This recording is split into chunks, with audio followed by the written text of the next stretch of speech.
नागेश्वरी जो काफी सुंदर थी, उसने नागलोक के सिंहासन को बखूबी संभाल लिया था।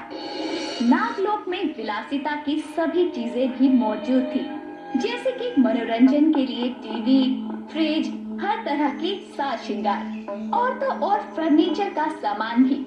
सभी नाग नागिनें टीवी के आगे बैठकर डांस देख रहे थे।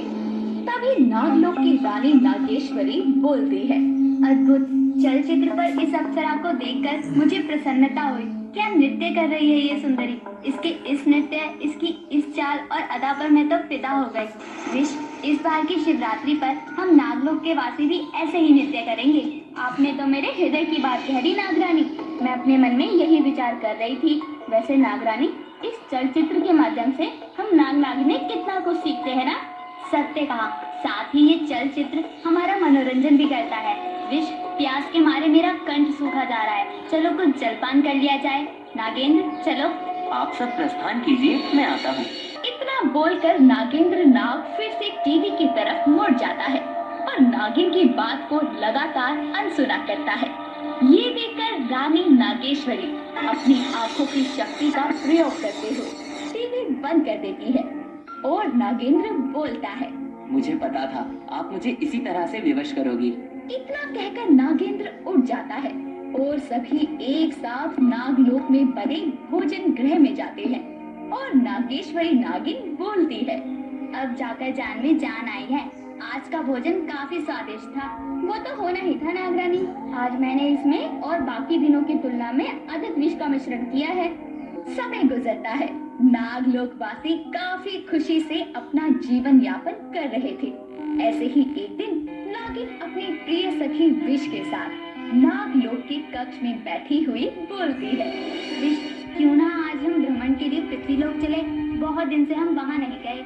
हाँ, क्यों नहीं नागरानी, चलिए चलते हैं।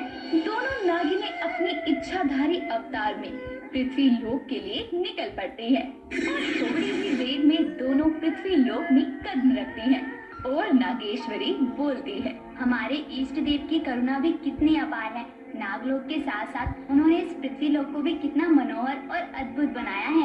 एकदम सत्य कहा नागरानी। ये हमारे भोलेनाथ की ही करुणा है जो हमें ये अलौकिक संसार, भांति भांति के अद्भुत पुष्प और रंग बिरंगे पंछी देखने को मिलते हैं। विष नागिन ये बोल ही रही होती है कि तभी दोनों की नजर हवाई जहाज पर पड़ती है, जिसे देखकर नागेश्वरी बोलती है, विश, ये कैसा पंछी है। इसके तो मुंह और कान भी नहीं है, बस बड़े बड़े पंख दिख रहे हैं। फिर भी इसमें इतनी तेज ध्वनि आ रही है और इसकी रफ्तार भी अन्य पक्षियों की तुलना में काफी अधिक प्रतीत हो रही है। नागरानी, ये कोई साधारण पंछी नहीं है। ऐसा प्रतीत हो रहा है कि ये पृथ्वीवासियों का कोई नया यंत्र है। तुम्हें क्या लगता है विश?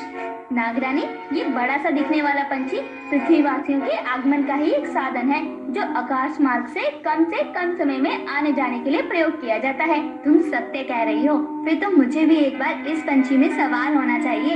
इसमें विराजमान होने के लिए आपको इसी पृथ्वीलोक में बने विमान पतन स्थल पर जाना पड़ेगा। विमान पतन का तात्पर्य क्या है विश? नागरानी, पृथ्वीवासियों की आम भाषा में इस विकट प्राणी को हवाई जहाज कहते हैं। इसमें सवार होने के लिए आपको सर्वप्रथम टिकट लेना होगा, तभी आप इसका आनंद ले सकती हैं। वैसे विश, इस पंछी की बंद पेटी में एक बार में कितने मानव सवार होते हैं? नागरानी, इस वायुयान में एक बार में 50 से 60 मानव सवार होते हैं।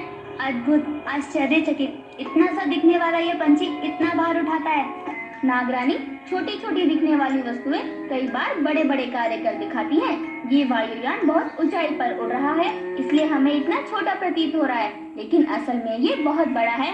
कितना बड़ा है ये पंछी, अंदाजे से बताओ विश?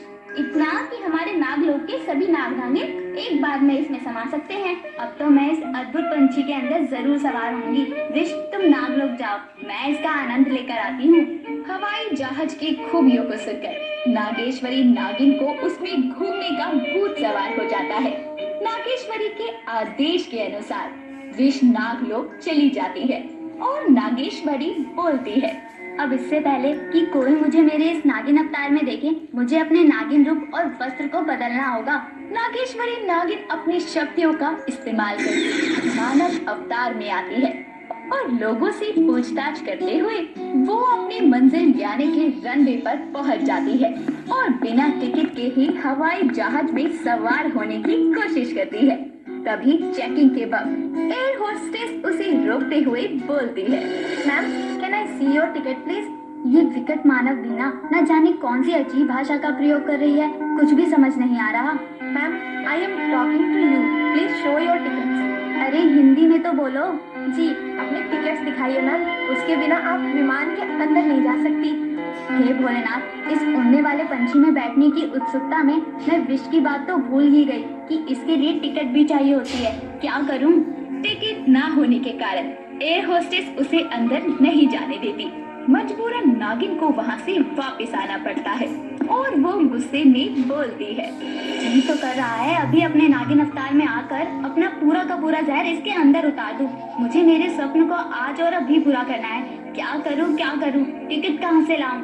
उसकी नजर एक युवक नागिन भी सोच ही रही होती है कि तभी उसकी नजर एक युवक पर पड़ती है जिसके हाथ में हवाई जहाज का टिकट था। नागिन उसके पास जाकर उसे अपने जहर से बेहोश करते हुए उसका टिकट हाथ में लेकर हवाई जहाज के अंदर बैठ जाती है और एयर होस्टेस एक बार फिर से बोलती है, The plane is about to take off. Everyone fasten their seat belts. विमान अपनी उड़ान भरने को है, कृपया आप सभी अपनी सीट की पेटी को बांध लें। शुक्र है इस बार इसने अपनी अजीब भाषा के साथ मेरी समझ की भाषा भी बोली। हवाई जहाज में सवार सभी यात्री सीट बेल्ट बांध लेते हैं और नागेश्वरी बोलती है, मुझे इसे बांधने की कोई जरूरत नहीं क्योंकि मैं इन साधारण मानवों की तरह कमजोर नहीं, नागिन हूँ मैं, नागिन, शक्तिशाली नागिन। इस पंछी से भयभीत होने की कोई आवश्यकता नहीं मुझे। नागेश्वरी एयर होस्टेस की बात को नजरअंदाज करती है। तभी हवाई जहाज उड़ान भरना शुरू करता है और नागेश्वरी बोलती है, बचाओ, नहीं, मुझे उतरना है, कोई रोको इस विकट प्राणी को, मुझे डर लग रहा है, मेरा मस्तिष्क भी भारी हो रहा है। What happened, ma'am? Are you okay? मुझे नहीं बैठना है इसमें, मुझे नीचे उतार दो।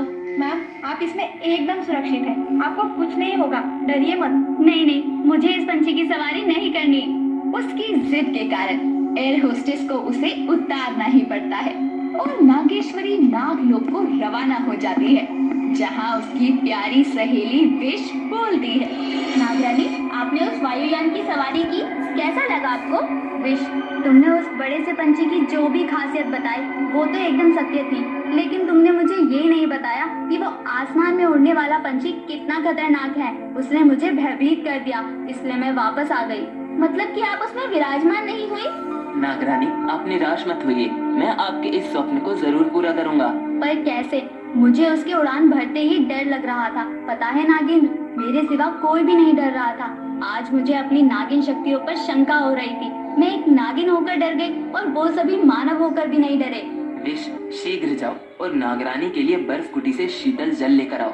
जी नागराज। नागेंद्र नाग की बात सुनकर विश फटाफट से फ्रिज से पानी लेकर आती है और नागेश्वरी नागिन पानी पीती है और नागेंद्र बोलता है, अब कैसा लग रहा है नागरानी? अब मुझे राहत महसूस हो रही है। चलिए फिर चलते हैं। कहाँ नागेंद्र? आपके स्वप्न को पूरा करने नागरानी।